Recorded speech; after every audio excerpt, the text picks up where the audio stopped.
of course, those women that work in, men that work in daycare centers, they deserve to have a great wage as well, because we're turning over to them our greatest assets. I mean, that's what I Absolutely. say about teachers. I can't even hardly look teachers in the eye. Mm, I mean, we're turning over our children to these people for 40% of their waking hours, and we pay them such ridiculous wages. I don't know a teacher that doesn't get in their own pocket to get materials for the classroom, whether it's construction paper or colors or markers. Teachers don't do it for the money.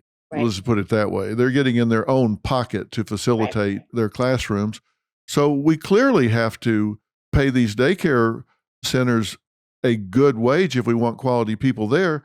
It's tough all the way around. We also have to focus on what we're teaching these kids when they're in school or when they're in daycare. And that's what I was saying. You say there's this gender difference, not just about the job they're doing, it's about the values they're being taught. You made a big distinction about the difference of young women and girls being taught to strive for perfection Mm, and young boys being taught bravery. mm, That was a big difference yeah, to you. Talk about that a little bit, because I really want people to hear your take on that. It's yeah. very interesting.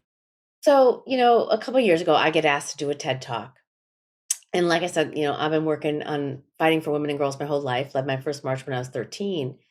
And so I wanted to take that opportunity to get on that stage and say something about gender equality that like may put the conversation in a different perspective.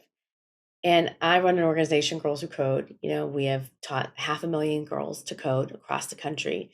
I got Girls Who Code clubs in every county, town, and parish, from like Kansas to Nebraska to Atlanta, I mean, everywhere.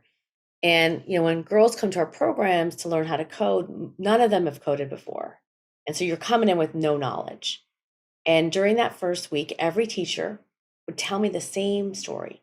She'd say a student would come in her class and she'd look at her teacher and she'd say, I don't know what code to write.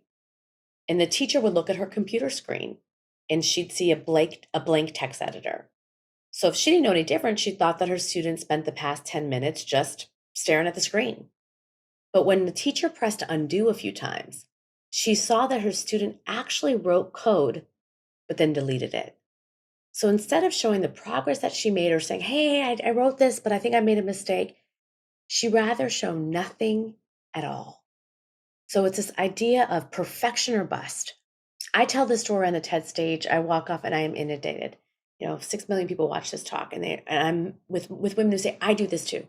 With dads who say, my daughter does this too. With girls who say, and it didn't matter whether you were a teacher or a doctor, a dancer or an artist, black, white, straight, gay, somewhere along the line, you had learned how to delete the code of your life.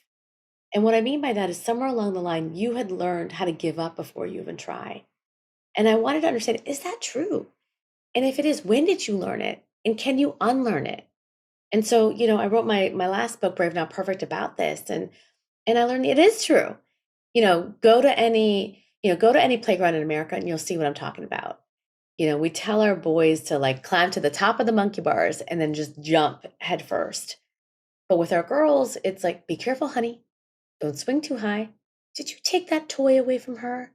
Give it back. And what happens when girls are born, we want to wrap them up with bubble wrap. A friend of mine just had a baby and she's teaching her how to walk and she's like walking behind her and she's like, be careful, honey, be careful, honey. And she's like, and then your voice came and I changed it to like, go baby, right? But it's like this instinct that we have to physically protect our girls. And then around 8 or 9, that physical protection extends to emotional protection. So when our daughter comes home from gymnastics and is crying because she can't do a cartwheel, we say, don't worry, honey, I'm going to put you into soccer. And so what happens is that young women get addicted to perfection and they gravitate toward the things that they're good at. And that addiction to perfection, that not building resiliency, that not learning how to fail has huge consequences on every aspect. So, in education, women didn't get a B, declare economics as a major and get a B in their introductory level course, they drop out. Whereas boys are like, I got a D, I'm running for president, right? Completely Yeah. different result.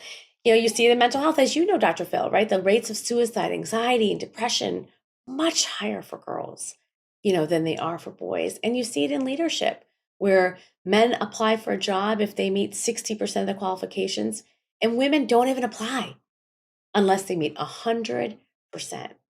So if we're waiting to be perfect to lead, if we're waiting to be perfect to live, we're never going to close the leadership gap. And I think the antidote to perfectionism is bravery.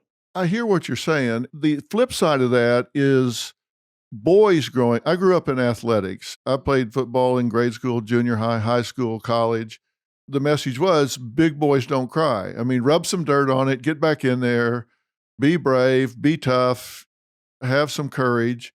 That is the way we were socialized. And we were socialized really to suppress emotion. Right. So there are problems on each side as opposed to letting them find their own way. And what you're saying to these girls is don't hit undo, stay with it, work it out. It's okay. You don't have to be perfect before you present, right? 60% is pretty good. I was definitely taught fake it till you make it. You might think you're faking it till you make it, but the truth is, you might have the most answers of anybody in the room at 60%. The leader with 60% may have a 20% lead on anybody else in the room and not know it. That's right. That's right. I have two boys. When I found out I was having a boy, I cried because, it's so off brand, but, God gives you exactly what you deserve. But that's right. My oldest son, Sean, he's a little Gandhi. He's not jumping off any monkey bars. He's highly emotionally intelligent. He is the one who wants to cry. And everybody does tell him not to, that boys don't cry, or they laugh at him. And so my job as his mother is to make sure that he can just be who he is. But that's exactly right. I mean, there are a lot of men who have perfectionist tendencies out there who also need to orientate themselves towards bravery. But the point is that we got to let people be who they are. And again, I think coming out of this pandemic, we have an opportunity to really ask ourselves, who are we, and how do we stop putting people into gendered norms? How do we stop putting people into boxes and then let them just be?